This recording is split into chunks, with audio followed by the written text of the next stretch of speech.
देखिए, सबसे पहले तो हम सिंहभूम की जनता को बहुत धन्यवाद करते हैं जिन्होंने वोट कास्ट किया और इस बार रिकॉर्ड मत भी थे। पिछले बार के बनिस्बत इस बार लोगों ने निकल कर वोट किया। काफ़ी गर्मी थी, उसके बावजूद लोगों ने वोट किया और इसके लिए हम यहाँ की जनता को बहुत धन्यवाद करते हैं। और जहाँ तक परिणाम की बात है तो हार जीत होती है, लेकिन इस परिणाम से हम लोग बिल्कुल निराश नहीं है, क्योंकि ये लड़ाई जो है जिस तरह से हुई, जिस तरह आप लोगों ने देखा कि पूरे चुनाव में जिस तरह हम लोगों को परेशान किया गया, कई जगहों पर हम लोगों को कैंपेनिंग करने नहीं दिया गया, हम लोगों को मारने का प्रयास किया गया, तो ये एक तरह से सरकार ने इस पूरे संसदीय क्षेत्र को अपने ये में किया हुआ था। यहाँ से मुख्यमंत्री भी है, यहाँ से दो मंत्री हैं, उसके बावजूद हमारे कार्यकर्ता यहाँ लड़े, यहाँ की जनता ने हमें वोट किया। तो इस ये से हम लोग बिल्कुल निराश नहीं हैं और हम इस जनादेश को स्वीकार करते हैं। चूक के कई कारण हैं, अब उस पर मंथन होगी, पार्टी स्तर पर उसका मंथन होगा। आपने पार्टी बदला है, उसका खामियाजा नहीं, बिल्कुल उसका कोई खामियाजा नहीं है।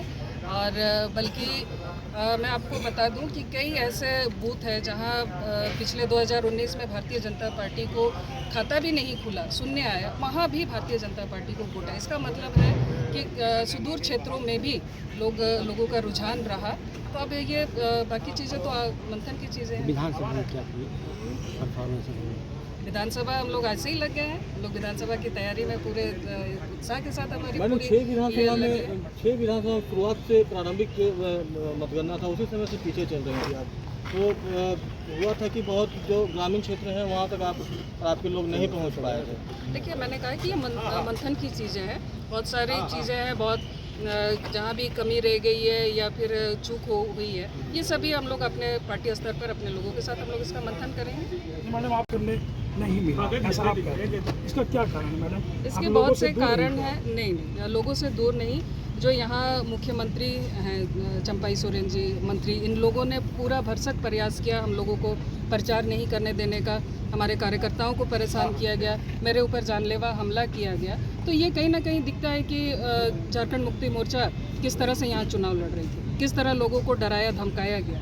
कई ऐसे गाँव ग्रामीण क्षेत्र हैं जहाँ ग्रामीणों को धमकाया गया कि भाई आप लोग वोट दीजिएगा तो आपको ये राशन नहीं मिलेगा या आपको आपके बच्चों को पढ़ाया नहीं जाएगा। बहुत तरह की धमकियाँ दी गई और इसकी सूचना हम लोगों को है। तो ये सब चीज़ों पर हम लोग मंथन करेंगे।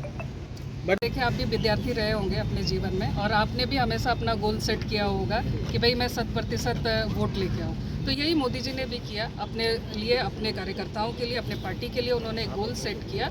ठीक है, उस आंकड़े तक नहीं पहुँची, लेकिन उसके बावजूद भारतीय जनता पार्टी जीती है और आदरणीय मोदी जी तीसरी बार प्रधानमंत्री बन रहे हैं और ये भारत वर्ष के कमान संभाल। ये सेमीफाइनल के बाद विधानसभा चुनाव फाइनल होगा, उसमें गीता कोड़ा फाइनल मैच खेलेंगी?